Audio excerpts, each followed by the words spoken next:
Hola, hola, soy yo, el profesor punto ingeniero. Os lo escribo aquí para que veáis cómo se escribe. Es muy importante escribirlo con la doble S y con un punto, ¿vale? Si le ponéis dos puntos aquí estaría mal escrito. Siempre he creído que los ingenieros algún día dominaremos el mundo. Hasta entonces tendré que dar clases por YouTube y me conformo con eso.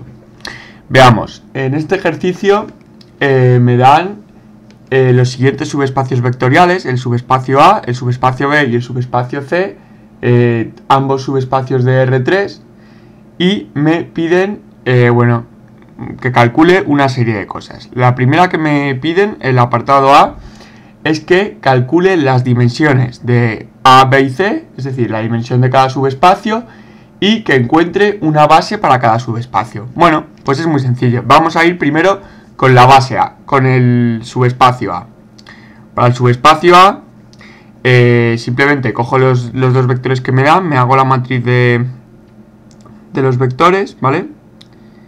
0, 0,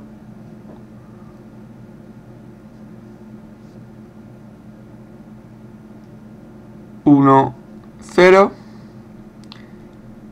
0, 0, menos 5, ¿vale? Entonces, bueno, teniendo esta matriz, si yo me cojo, por ejemplo, este menor de aquí, ¿vale? El que estoy marcando ahora entre estos corchetes, entre estas barras paralelas, sería este menor de aquí, 1, 0, 0, menos 5. Por tanto, si hago este menor, me sale que es menos 5, es distinto de 0, por lo tanto, puedo afirmar que... Joder, me cago en la hostia.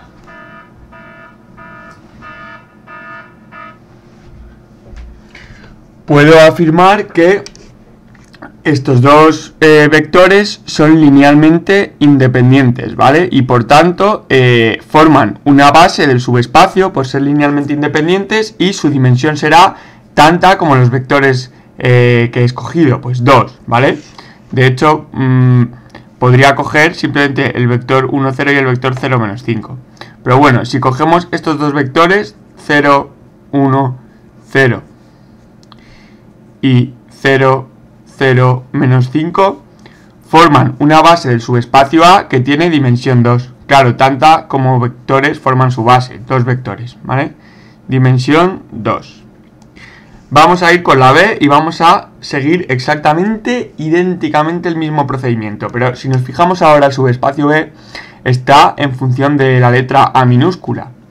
Vamos a ver qué ocurre. En primer lugar, me escribo la matriz del espacio vectorial, que será menos 3A, 0 A cuadrado, 1, 0, 2, 0, 0, 1.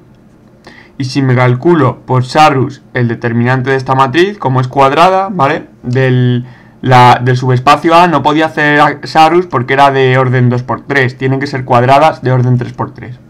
Pues lo calculo. Si no entendéis cómo se hace Sarrus, organizad mis vídeos por listas. Iros a una que se llama matrices y ahí tengo un vídeo que se llama cálculo del rango de una matriz o determinante de una matriz por Sarrus. Está todo explicado. Y lo calculamos. Menos 3A por 0 por 1 es 0, más 0 por 2 por 0 es 0, más A cuadrado por 1 por 0 es 0, menos 3A por 2 por 0 es 0, menos 0 por 1 por 0 es 0, menos A cuadrado por 0 es 0. Por lo tanto, me sale que el determinante de esta matriz es 0. ¿Qué significa eso? Significa que hay alguna fila, es decir, algún vector es dependiente de los otros dos. Es decir, algún vector se podría poner como función de los otros dos. ¿Qué significa esto? Que si es dependiente, ocurriría que un alfa 1 multiplicado por el primer vector, voy a ponerlo en columna, menos 3A 0A cuadrado, más alfa 2 multiplicado por otro vector columna, el segundo, 1, 0, 2, más alfa 3 por 0, 0, 1, me da el vector nulo, 0, 0, 0. Es decir, si esto se puede cumplir, entonces los vectores son linealmente dependientes. Si esto no se puede cumplir, entonces los vectores son linealmente independientes. Claro, y cuando digo que se puede cumplir, no vale que cojamos alfa 1, alfa 2 y alfa 3 como 0, ¿vale? Los alfas tienen que ser distintos de 0. Pero aquí, si me ha salido que este determinante es 0, quiere decir que con alfas distintos de 0, esta igualdad se puede cumplir. Por lo tanto, hay algún vector que depende de los otros dos. Entonces, como el primer vector está en función de letras, me lo voy a intentar cargar, voy a intentar demostrar que los otros dos vectores son independientes. De hecho, si cojo el menor formado por estos dos términos de aquí y estos dos términos de aquí, sería el menor 1, 0, 2, 1, que el determinante es 1, entonces es distinto de 0, bueno, el determinante este menor es 1, es distinto de 0, por lo tanto son linealmente independientes estos dos vectores y podemos afirmar que el vector menos 3a, 0a cuadrado depende de los otros dos y por tanto, como siempre, cuando un vector es dependiente de otros dos, lo puedo anular, ¿vale? Ya no va a formar base, simplemente va a estar contenido en el mismo plano que forman los otros dos, porque estos otros dos vectores forman un plano. Por lo tanto, la base de B va a ser, pues, los otros dos, 1, 0, 2, 0, 0, 1. Y su dimensión, pues el número de vectores que forman la base, 2, ¿vale? Esa será su dimensión. Vale, ¿podría haber cogido el vector menos 3a, 0a cuadrado con otro de los dos vectores? Pues seguramente sí, vamos, 100% sí. Pero mejor cojo este y así no lo tengo en función de la letra minúscula a, que es siempre más incómodo y pesado, ¿vale? A nadie nos gusta, nos incomoda a todos, nos pone bastante nerviosos a los matemáticos, ¿vale? Y por último, el subespacio C, me pongo su matriz, 1, 0, 0, B, 0, menos 2, esta no hay huevos, por así decirlo, hablando un poquito en plata, va a haber que dejarla en función de la letra B minúscula, me cojo el menor formado por estas dos y estos dos, es decir, 1, 0, B, menos 2, entonces el determinante me sale menos 2, por lo tanto menos 2 es distinto de 0, por tanto la base de C van a ser los dos vectores que me dan. A ver, habrá muchos más vectores que formen base de C, pero yo tengo estos dos, pues los escojo. B0 menos 2 y su dimensión es 2. ¿Por qué? Porque si dos vectores linealmente independientes, como acabo de demostrar que son, forman una base, entonces la dimensión es el número de vectores que forman esa base. Es decir, en este caso 2. En los tres casos ha sido base 2, ¿vale? Bueno, eso es lo primero que os tiene que quedar muy claro. En el apartado B me dicen que determine si el vector v 2, 0, 2, que determine si este vector pertenece o no a B y C. Y en caso de que pertenezca, decir las coordenadas respecto a las bases del apartado anterior. Es decir, respecto a estas bases que me he calculado aquí. Entonces, ¿cómo se hace esto? How do we do this? ¿Ok? Por decirlo por si nos están escuchando gente de habla inglesa. Bueno, pues en primer lugar, el vector 202 tendremos que comprobar si existe y tendremos que ponerlo en función de, me lo están pidiendo, de las bases que hemos calculado en el apartado A. Entonces vamos a ver si existe en A. Bueno, pues para ver si existe en A, simplemente existirá si yo puedo poner el vector 202, lo puedo poner en función de alfa 1, cualquier número real, ¿vale? Alfa 1 por la base del vector 1. La base del vector 1 era, pues la que escribí aquí arriba, era esta de aquí, ¿verdad? 0, 1, 0 y 0, 0, menos 5. Pues si puedo ponerlo en función de esa base, es decir, alfa por 0, 1, 0 más alfa 2 por 0, no, perdonad, por, sí, 0, 0, menos 5. Claro, pensad que si un vector pertenece a un subespacio vectorial, entonces es linealmente dependiente de ese subespacio vectorial. Por lo tanto, ese vector se tiene que poder poner como combinación lineal de los otros vectores, que es lo que estoy haciendo aquí. Estoy uniendo el vector que me preguntan a una combinación lineal de los otros vectores. Pero si nos fijamos, como el primer término de esta columna y el primer término de esta columna es 0 en los dos, da igual por qué número multipliquemos alfa, 0 por alfa va a ser 0. Por lo tanto, nunca vamos a poder conseguir este 2 de aquí, ¿entendéis? Entonces, es imposible. Es imposible, lo voy a tachar, no se puede, ¿vale? No se puede, es decir, el vector 2, 0, 2 no pertenece al subespacio A, no está en ese subespacio. El subespacio A, que está formado por dos vectores, ¿verdad?, es un plano, pero ese plano no contiene a esta recta, a la recta 2, 0, 2. Bueno, a la recta que define el vector 2, 0, 2. Vamos a ver si el subespacio B contiene al vector 2, 0, 2. Pues lo hacemos de la misma manera. Alfa 1 por un vector de la base B, que era 1, 0, 2, este de aquí, más alfa 2 por el otro vector, que era 0, 0, 1. En este caso, si nos fijamos, si multiplicamos alfa 1 por algún número, como aquí tenemos 1, sí que podemos conseguir 2. Sin embargo, en el medio en todos es 0, correcto, y en el último término sí que hay un número. Por lo tanto, probablemente sí que podamos ponerlo en función de esta base. Entonces, si nos fijamos, si multiplicamos alfa 1 por 2, ¿vale? Si alfa 1 es 2, lo voy a señalar así, 2 por 1 es 2. Aquí me queda 2, 0, 4, ¿verdad? Y entonces ya tenemos el 2 que queremos, ya tenemos 0 aquí en el medio y simplemente hay que conseguir 2 abajo. Pero como abajo tengo alfa 1 por 2, es decir, 2 por 2 me queda 4, tengo que sumarle algo que me dé 2. Por lo tanto, alfa 2 tiene que ser menos 2. Lo voy a escribir aquí para que lo veáis más claro. Me quedaría alfa 1 por el vector 1 sería 2, 0, 4, ¿vale? Simplemente multiplicado por 2 en la primera columna. Más alfa 2 por el vector 2, que es menos 2 por 0, 0, y menos 2 por 1 es menos 2. Fijaos, entonces me queda 2 más 0, 2, 0 más 0, 0, 4 menos 2, 2. Y me queda el vector que me estaban preguntando. Por lo tanto, puedo afirmar que el vector 2, 0, 2 existe en el subespacio B. Es eso, si el subespacio B eran dos vectores linealmente independientes, 1, 0, 2 y 0, 0, 1, por ejemplo, este y este, ¿vale? Forman un plano, se cortan, forman un plano, y claro, una base siempre tienen que tener vectores que se corten. Entonces, significa que el vector 2, 0, 2, pues está en ese plano, por ejemplo, es este. Eso es lo que significa. ¿Y cuáles son las coordenadas respecto a esta base? Pues son estas dos, esta y esta, es decir, las coordenadas respecto a la base B es 2 menos 2, ¿vale? Eso es lo que significa, que con respecto a la base cartesiana 1, 0, 0, 0, 1, 0, 0, 0, 1, las coordenadas de este vector son 2, 0, 2, pero respecto a esta base, que es una base de dos dimensiones, simplemente, claro, hemos dicho que forma un plano, las coordenadas serían 2 menos 2, ¿vale?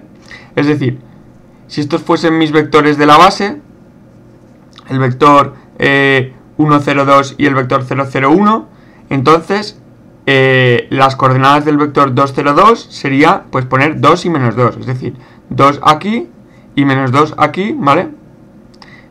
Este sería mi vector 2, 0, 2. Es una analogía entre bases, ¿vale? Son simplemente cambios de bases, cosas que tampoco son muy complicadas.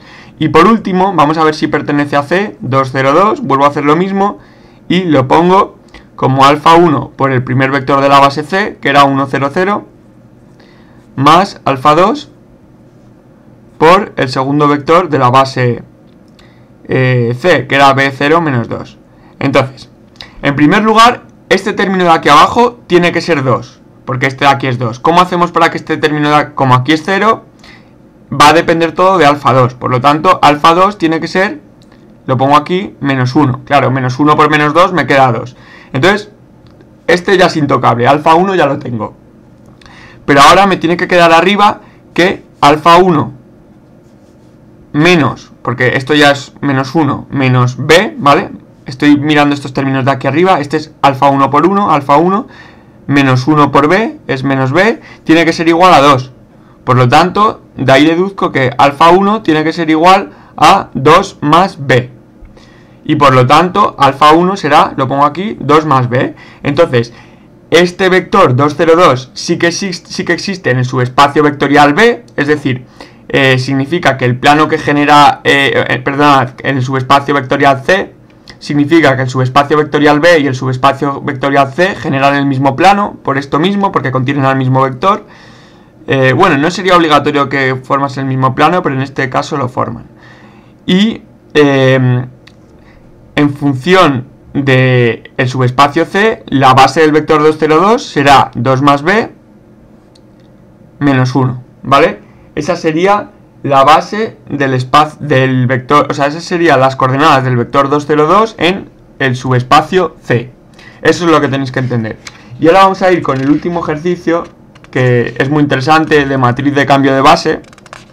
Vais a ver que os va a gustar. Bueno, en el último apartado me dicen que me preguntan que si generan A y B el mismo subespacio vectorial. Pues ya os digo yo que no generan el mismo subespacio vectorial, porque hemos demostrado que el subespacio A no contenía al vector 2, 0, 2 y el subespacio B sí que lo contenía. Por lo tanto, el espacio A y el espacio B no generan el mismo subespacio. Y luego me preguntan que si el subespacio B y el subespacio C generan el mismo subespacio vectorial. Y en este caso sí, porque ambos contienen al vector 2, 0, 2, como acabo de demostrar, ¿vale? Eso es muy importante que lo entendáis. Finalmente me preguntan que si B y C generan el mismo subespacio, que sí que lo generan, porque ambos contienen al vector 2, 0, 2, como hemos calculado. Y me piden que calcule la matriz de cambio de base de B a C. ¿Cómo se hace esto? Bueno, pues esto será la matriz de cambio de base de la base canónica AC por la matriz de cambio de base de B a la base canónica, ¿vale? Si os fijáis, se me va este con este, se me tienen que ir siempre en diagonal. No podría haber colocado esta de aquí a la izquierda y la otra a la derecha. Se me tienen que ir en esta diagonal, ¿vale? Base canónica con base canónica. Y entonces esto me queda, pues la matriz de cambio de base de B a la C. Entonces, ¿cuál es la matriz de la base B a la base canónica? Es inmediata. Si teníamos que la base B estaba generada por los vectores 1, 0, 2 y 0, 0, 1, ¿vale? Bueno, como tengo que trabajar con matrices de orden 2, me voy a coger el determinante que escogí antes, que daba distinto de 0, que demostraba que esos vectores eran linealmente independientes, es decir, el vector 1, 0, 1, 0, 2, 1, ¿vale? Hay que colocarlo en columnas aquí. Entonces, eso es muy importante, colocarlo en columnas. Si os fijáis, las X, ¿vale? Cada X está en una columna aquí, o sea, perdón, las X es esta fila y las Z, 2 y 1, es en esta fila. O sea, este vector se coloca en columna. 1, 2, XZ en columna. 0, 1 en columna. ¿Vale? Eso va a ser la matriz de B a la base canónica. ¿Vale? Y ahora me queda la matriz de la base canónica a C. Yo sé que eso va a ser la matriz de C a la base canónica, que esta sí que la sé inmediatamente, pero inversa, la menos 1. Eso va a ser la matriz de la base canónica a C. Entonces, eso va a ser igual la matriz de C a la base canónica. Si C era una base formada por 1, 0, 0 y B0 menos 2, entonces, por la misma razón que antes, me cojo un menor de orden 2, me voy a coger 1, 0, puesto en columna, ¿vale? 1, 0, B menos 2, ¿vale? Y esto hay que elevarlo a menos 1 para conseguir la matriz de la base canónica a C, porque esta es la de C a la base canónica. Entonces, ¿cómo se eleva esto a la menos 1? Pues hay que calcular la matriz de adjuntos, transponerla y dividirla entre el determinante. Para empezar, el determinante de esta matriz, la voy a llamar la matriz C, es menos 2, ¿vale? Eso está claro. Entonces, la matriz de adjuntos es tacho aquí y aquí y pongo este valor, menos 2. Tacho aquí y aquí, pongo este valor, 0. Tacho aquí y aquí, pongo este valor con signo cambiado, ¿vale? Porque en las posiciones impares se cambia el signo y en las posiciones pares no. Aquí y aquí, este valor sin cambiarlo, claro, es una posición par. Positivo, negativo, positivo. ¿Vale? De acuerdo, pues esta es la matriz de adjuntos. Ahora la transponemos. Eso significa que las filas las convierto en columnas. Menos 2, 0 era la primera fila, la convierto en la primera columna. Menos B1 era la segunda fila, la convierto en la segunda columna. Y esto lo divido entre el determinante de A, que es menos 2, y obtengo 1, B medios, 0, menos 1 medio. Y esto ya es la matriz de cambio de base de B a la base canónica, que os recuerdo que es la de... No, perdona, esta es ya la matriz de cambio de base de sí, no, perdonad, de la base canónica a C, ¿vale? Que os recuerdo que es la inversa de la de C a la base canónica. Pues nada, ahora simplemente multiplicamos la matriz de base canónica a C, que es esta que acabo de calcular, 1 B medios 0 menos 1 medio, y la multiplico por la de B a base canónica. ¿Que cuál es la de B a base canónica? Pues 1, 2, 0, 1. Multiplico y me queda 1 por 1, 1, más 2 por B medios es 1 más B, el primer componente. Después 1 por 0, 0, más B medios es B medios. 0 por 1, 0, menos 1 medio por 2 es menos 1. Y 0 por 0, 0, menos 1 medio por 1 es menos 1 medio, ¿vale? Y esta sería la matriz de cambio de base de B a C. Es decir, si yo tengo un vector en la base B y lo multiplico por esta matriz, me sale ese mismo vector en la base C. Eso es lo que os tiene que quedar claro. Y se hace así, siempre se tacha de izquierda a derecha, ¿vale? Bueno, pues con esto me despido. Espero que os haya servido, que os suscribáis, que le deis a like y hasta la próxima. Gracias.